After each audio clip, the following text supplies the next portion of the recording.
Hey YouTube, what's crack-lacking? So I kind of figured that I had way too much footage to do the ride in one vlog, so we're going to do it in two parts. So obviously you've already seen part one, so this is going to be part two. So we've been to the Stanley Hotel and we pick it up just after we've had lunch, and we're heading back down the hill and back to Denver. So this is part two. Okay, so here we go. We are heading out of the Stanley Hotel. So I'm finally warm again. I got so cold on that ride up. I ended up talking to some Americans who was already there, and I was just shivering, you know, and they was kind of looking at me a bit weird. I'm like, I'm not cold. I'm not cold. This is an optical illusion. I've been pretty negative about the weather and the whole thing, and obviously the standard of American driving, but I've got to say, American hospitality when it comes to the service industry is phenomenal. That is something that we need to take a leaf out of their book. Now, of course, the reason is because they work minimum wage and they only work for tips. So maybe that's the reason, but that's probably also not the best reason as well. I think, you know, one of the things in Europe is we have that minimum wage for a reason, to make sure that people don't get exploited. But I don't know. I suppose there's pros and cons to everything. The Stanley Hotel was gorgeous, absolutely was. I wish I wasn't as cold and I could have taken some pictures. And you know, I think the weather of the day just really put a real kind of spin on the entire thing.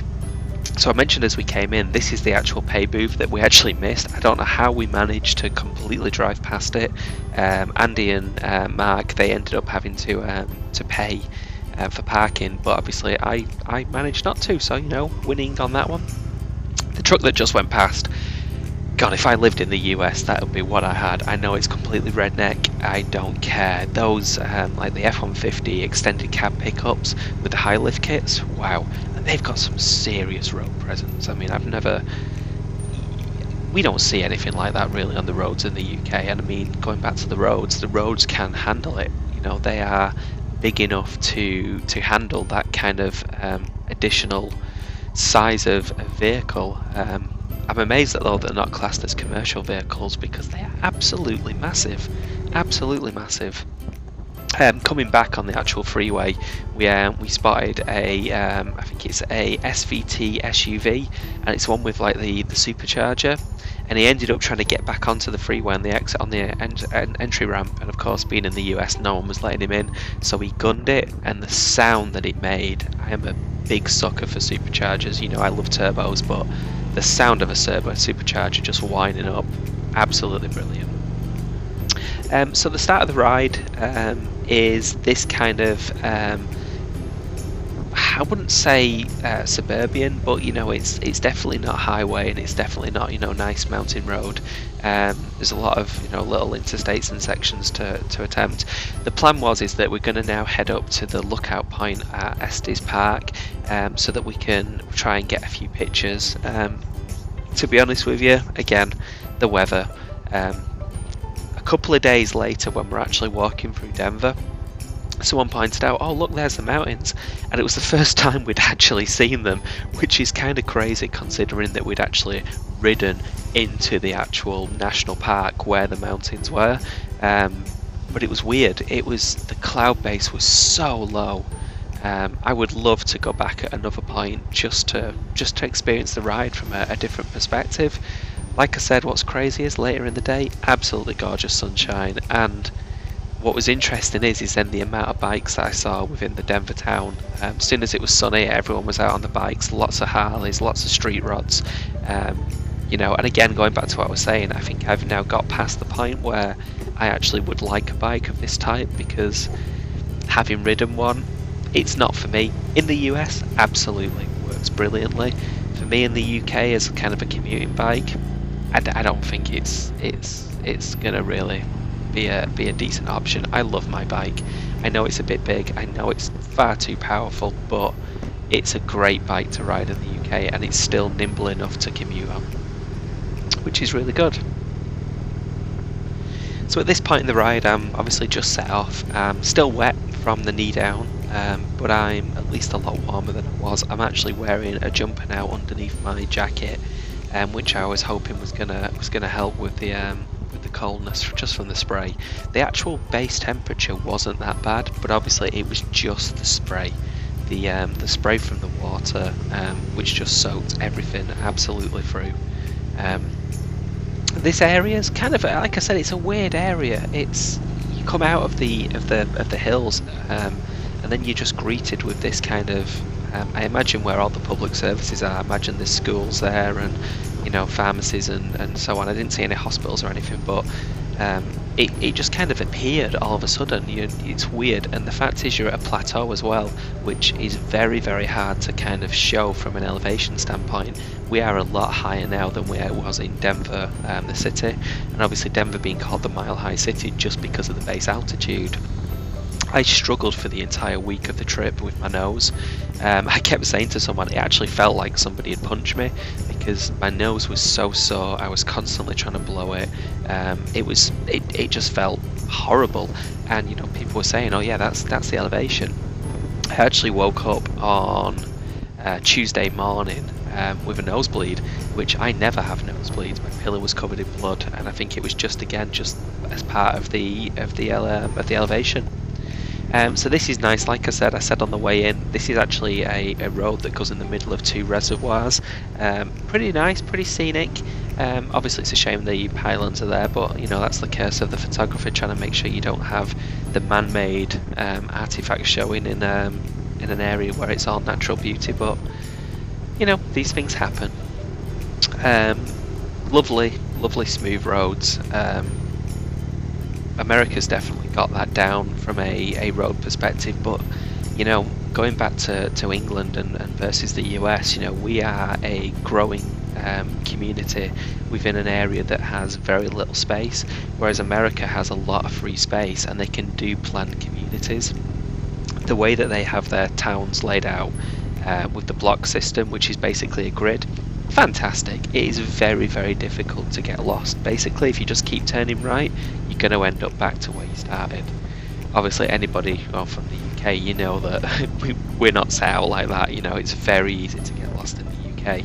But I think, we're aware of that, and that's the difference. I think wherever you go, and I've been lucky enough to go to a lot of places, it all seems chaotic, it all seems completely different, but the locals know exactly where they're going, what they're doing, and that is simply the case of, you grow up in an area, you understand how that area is laid out, you understand the logistics of an area, and like I said, things that make sense for us or don't make sense for us make sense for other people. So I mentioned earlier that we're going to this lookout point at the top of the mountain, and you'll see in a bit what actually happens. The actual lookout point is on the actual bend of two bends, and we was trying to go slow so that we spotted it, and we have to turn left across oncoming traffic to make it. So you'll see in a minute what actually happens is we completely miss the turning, and this is where we have the difference between a car driver and a bike rider, to be brutally honest with you. So there's the lookout point there, we've just gone past it. So Andy and Mark have realised at this point, oh crap, we've missed it. So we're going to carry on for a little minute until we can find somewhere to pull in, and that's what happens now.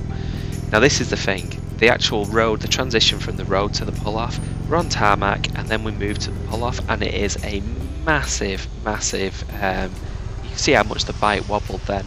You can't actually tell from here, but there is a massive gap between the gravel and the tarmac. So Andy's decided, right, we've missed a turn off, so we're going to do this, and he now wants to do a turn or a U-turn in the road. That's fine in a car. On a bike, it's a much harder manoeuvre. Factor in for the fact that you just can't see up in front, but there's a bend up in front, and also as well, like I said, we've just come round a bend. So from Andy's perspective, great, off he goes. He's going to wait for a gap in the traffic, and away he goes. Spins the wheels, yay, fast. But you just saw a little bit of it then. Now I'm sat here going, great, what do I do? And this is the moment where I'm literally making the decision. Am I going to do this? Am I really going to do this? Am I going to die on this road? I mentioned before, the thing about the US is they don't seem to slow down when they see a hazard in front of them. If a bike's turning in the road, yeah, let's just hit the bike. If somebody's going to merge into my lane, yeah, just lets them hit them into the lane. Whereas I think the UK style of driving is completely different than this. I just don't get it at all. So I've decided to be brave and made my move. And like I said, didn't even slow down. didn't slow down for me. So I'm heading now back to the lookout point, and as you can imagine, not best pleased. I won't lie, I was a little bit annoyed, but these things happen, and I suppose it's forced me to do something I wouldn't have done. I would not have done that manoeuvre, I'll be brutally honest with you. That was way too dodgy, even for me. So off we go now, and obviously I'm going to pull into the lookout point. And we spent about 10 minutes here taking pictures, chatting, trying to explain to them about how cold I was. Luckily that transition there was a lot nicer. And then obviously you'll see the difference as well between a bike rider and a car, so I obviously turn around and make sure I'm placing forwards whilst I've got momentum, so I don't have to push my bike up the hill. I love the power of editing. So there we go, there was the 10-minute break, and obviously now you just saw Andy, that was Andy in front who just set off, and away we go again. So now obviously, like I said, we're actually making our way back down the mountain. There's a little bit of a elevation, just a little tiny bit up before we actually start the ascent down. So far I'm not feeling too cold at this point. What I did forget to do though, and this is really important for the next video, I actually forgot to fasten up my helmet, and I don't realise until a little bit further along when the wind starts to blow. It's a common mistake, a lot of bikers do it. You know, you put your helmet on, you've got your gloves on, you completely forget to tie up the chin strap, and that's exactly what had happened. It's really important for the next video, and I'll explain why, and you'll also see on the next video why that could have been a lot worse. Me doing a simple thing like that, which is really easy to do, really easy to forget, just a simple thing like that. A little bit better on the way back. The cloud base had lifted a little tiny bit. It had actually stopped raining, so what you actually see here is just the spray off the road, which helped a lot. On the way down we actually had rain, which meant we was driving through active rain or active cloud cover, which did make a big difference to one, the way I felt, and two, how cold it was, and also free visibility. What I was struggling with here though is the fact that I was warm, and that meant that the visor was steaming up more, so every so often I had to use the tip of my finger to get inside the actual visor to try and clear it. I did try and ride with the visor up, but because of the spray it wasn't an option at all, and I did need the visor down. Again, going back to what I was saying on the previous video, you take for granted the things that you have. You know, I spent the money when I first bought a helmet. The first helmet I bought was an expensive helmet with the pin lock system, and that's all I've ridden with. And it makes a massive difference, a huge difference to the comfort that you get with that kind of setup. So at this point, yeah, I'm enjoying the ride. You can actually see there how the actual front visor of the bike is actually steaming up as well. So my visibility was getting worse and worse at this point. I think it had a lot to do with the fact, like I said, I was quite warm, the bike was cold, and we was in between two kind of weather systems. So this is the end of this video. Well, look at me being an idiot thinking I'd get it all into 2 videos. Not a chance. I took way more footage than I actually thought I did. This is also a new format for me, actually talking over the actual video footage of the day, so let me know if it works or not. Put some comments, subscribe, thumbs up. YouTube just changed their partner program, so I need to get 10,000 views, so send it to a friend. Hell, send it to someone you don't like. I just want to get those views. Alright, until next time, bye.